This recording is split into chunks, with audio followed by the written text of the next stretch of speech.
Olá! Essa aula é continuação da aula passada, onde a gente iniciou o estudo de equações lineares homogêneas de segunda ordem com coeficientes constantes. Eu estou chamando essa aula de parte 2 e a aula passada vou deixar o link aqui em cima, que seria a parte 1. A gente viu nessa aula que essa equação aqui, que a gente chama de equação característica, associada à equação diferencial de cima, tem a seguinte propriedade, que é que λ1 é raiz da equação característica se somente se e na λ1t é solução da equação diferencial. Então, como a gente precisa estudar as raízes da equação característica, que é uma equação de segundo grau em lambda, a gente divide aqui em 3 situações diferentes que podem acontecer. As 2 primeiras a gente estudou na aula passada e essa terceira a gente vai estudar na aula de hoje. Sabemos então que no caso em que a equação característica possui 2 raízes reais diferentes, λ1 e λ2, a função y1, definida como e na λ1t, é uma função de t, vai ser solução da equação diferencial. Da mesma forma, a função y2, definida como e na λ2t, vai ser também solução da equação diferencial. E essas 2 soluções são linearmente independentes. Portanto, elas vão gerar, por meio de combinações lineares, todas as soluções da equação original aqui, da equação diferencial de segunda ordem. Bom, aqui no segundo caso, a gente também estudou ele na aula passada, nós temos uma raiz real dupla, que estamos chamando de λ1, e aqui também sabemos que y1, definida como e na λ1t, vai ser uma solução da equação diferencial. E para obter uma outra solução, que é linearmente independente, a gente usou na aula passada o método de D'Alembert. E com isso a gente concluiu que bastava multiplicar y1 por t. Portanto, y2 igual a t vezes e na λ1t, também vai ser solução da equação diferencial. Nesse segundo caso, em que a raiz é real dupla. Certo? Essas 2 soluções são linearmente independentes, portanto, elas vão gerar todas as soluções possíveis nessa segunda situação. E aqui no terceiro caso, em que temos 2 raízes complexas não reais, a gente não estudou ainda e, portanto, vai ser o assunto da aula de hoje. Bem, vamos supor agora que estamos naquela terceira situação, na qual as raízes dessa equação característica são complexas. E vamos chamar elas de alfa mais beta-i e alfa menos beta-i. Eles vão ser números complexos conjugados. Isso quer dizer que a parte real vai ser a mesma e a parte imaginária vai mudar de sinal. Isso pode ser visto a partir da fórmula de Bhaskara. Aqui, esse número i é um número complexo que satisfaz que i ao quadrado é igual a menos 1. Eu vou fazer uma revisão de números complexos, pois vamos precisar lidar com exponenciais onde o expoente é complexo. Digamos que o expoente é x mais yi. Isso aqui pode ser escrito como e na x vezes e na yi. E na x, a gente já sabe o que é, mas a gente precisa ainda dar sentido para e na yi. E para isso, a gente vai olhar para a série de Taylor da função exponencial, da função seno e da função cosseno e ver com isso que faz sentido definir e na yi como cosseno de y mais i seno de y. Bem, vamos ver com mais calma aqui. Vejam que eu escrevi a série de Taylor da função exponencial. Vocês devem lembrar que essa série de Taylor é igual a 1 mais o expoente ao quadrado sobre 2 fatorial, mais o expoente ao cubo sobre 3 fatorial, e assim sucessivamente, sendo que o termo geral é o expoente na n sobre n fatorial, e continua a soma assim por diante. Para passar da primeira para a segunda linha, vou considerar aqueles termos que têm expoente par. Seria esse aqui que tem expoente 2, esse que tem expoente 4, o próximo seria expoente 6, 8, 10, 12 e assim por diante. E vou considerar esse primeiro termo aqui que também é real. Bom, vejam que como i ao quadrado é igual a menos 1 e i na 4 é igual a 1, nós vamos ter também que i na 6 é menos 1, i na 8 é 1, e assim sucessivamente essas potências pares de i vão ficar alternando entre 1 e menos 1. Com isso, todos esses termos que eu marquei aqui em cima em amarelo vão ficar nessa primeira parte aqui, e vão ser todos números reais. Nos resta, então, na primeira linha, considerar os termos que têm expoente ímpar. Esse aqui que tem expoente 1, esse segundo que tem expoente 3, o próximo seria expoente 5, logo 7, 9, 11 e assim por diante todos os ímpares. Colocando i em evidência e usando mais uma vez que as potências pares de i alternam entre os valores 1 e menos 1, nós temos que os termos de expoente ímpar da primeira linha podem ser escritos como essa série que nós temos aqui. Observamos agora que a parte real de e na yi corresponde justamente com a série de Taylor da função cosseno. Logo, nesse lugar, escrevemos cosseno de y.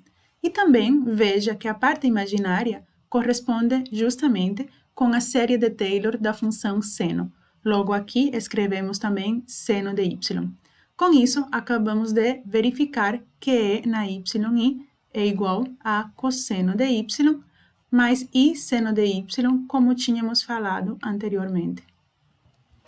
Bem, voltamos agora para essa página. Aqui estamos supondo que lambda1 igual a alfa mais beta-i e lambda2 igual a alfa menos beta-i são as raízes complexas da equação característica.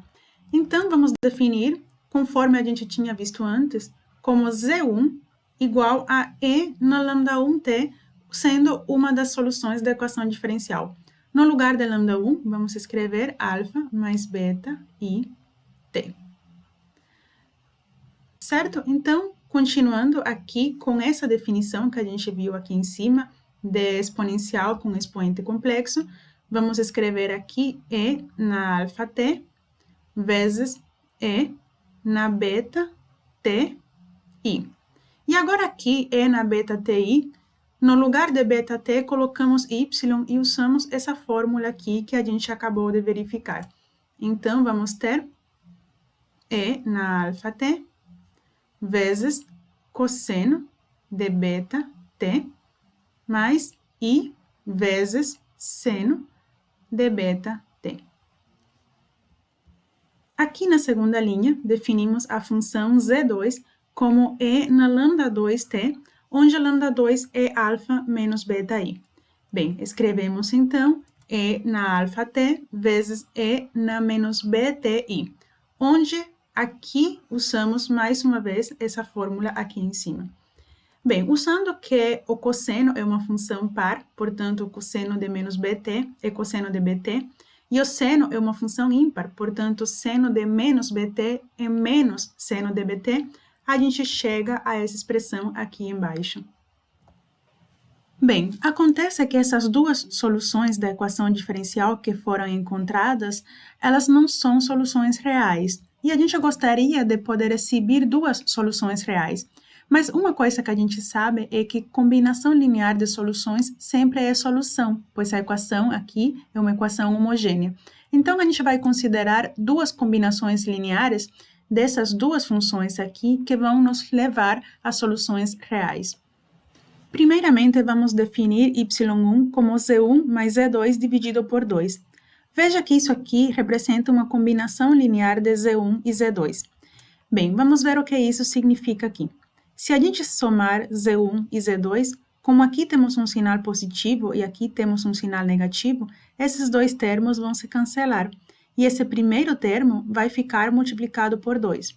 Como a gente está dividindo por 2, vamos obter então que, na verdade, y1 vai ser igual a e na alfa t vezes cosseno de beta t.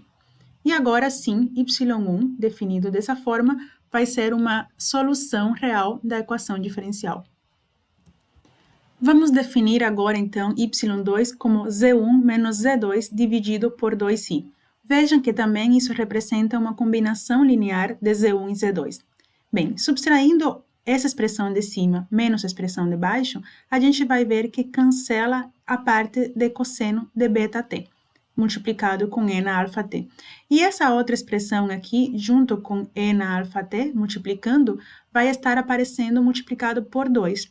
Como aqui a gente está dividindo por 2i, então isso quer dizer que, na verdade, y2 vai ser igual a e na alfa t vezes seno de beta t. E isso também vai representar uma solução real da equação diferencial aqui em cima. Bem, chegou o momento mais esperado, que é o momento do resumo. Vamos ver, então, o que significa, de fato, ter duas raízes reais aqui na equação característica. Bem, se essas raízes são essas aqui, alfa mais beta-i e alfa menos beta-i, a gente acabou de mostrar que y1, definido como e na alfa t vezes cosseno de beta-t, e y2, definido como e na alfa t seno de beta-t, vão ser soluções linearmente independentes da equação diferencial. E tendo essas duas soluções, a gente consegue gerar todas por meio de combinações lineares. E isso aqui é o que a gente precisa lembrar daqui para frente. Agora vamos ver um exemplo. Bem, vamos resolver agora essa equação diferencial. Vejam que é uma equação de segunda ordem, linear, homogênea, com coeficientes constantes. Portanto, vamos ver quem é a equação característica.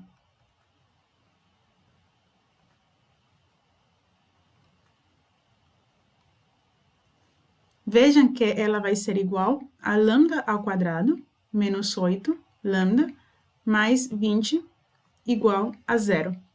Para encontrar as raízes dessa equação, vamos usar a fórmula de Bhaskara, que diz que lambda é igual a menos b mais menos raiz de delta sobre 2a.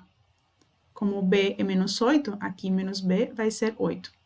Vejam que o delta vai ser igual a b quadrado menos 4ac, portanto, aqui ficaremos com 64 menos 80, dividido por 2a, mas a é igual a 1. Logo, temos divisão por 2.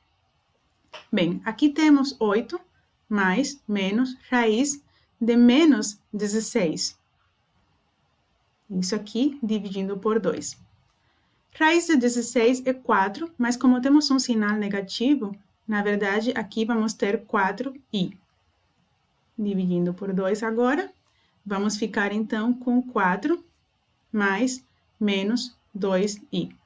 E isso quer dizer que as raízes da equação característica são 4 mais 2i, a primeira, e a outra vai ser a conjugada complexa dela, que é 4 menos 2i.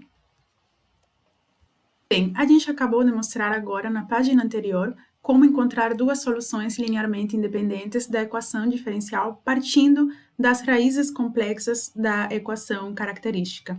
Então, ajustando e traduzindo para esse nosso contexto, temos que y1 definido como e na 4t vezes cosseno de 2t é uma solução da equação diferencial e y2 definido como e na 4t vezes seno de 2t também é solução. E essas soluções são linearmente independentes. Bem, isso nos diz então que o formato da solução geral vai ser dado por todas as possíveis combinações lineares dessas duas soluções obtidas. Então, quer dizer que a solução geral vai ser igual a y. E, bom, aqui vou colocar e na 4t em evidência, pois ela é um fator dessas duas soluções em comum. Então, temos e na 4t vezes uma constante qualquer C1, multiplicando cosseno de 2t, mais uma constante qualquer C2, multiplicando seno de 2t. E essa aqui é a nossa família de soluções. Bem, agora a gente já sabe como resolver as três situações possíveis de raízes da equação característica. Bom, por hoje isso é tudo. Até uma próxima.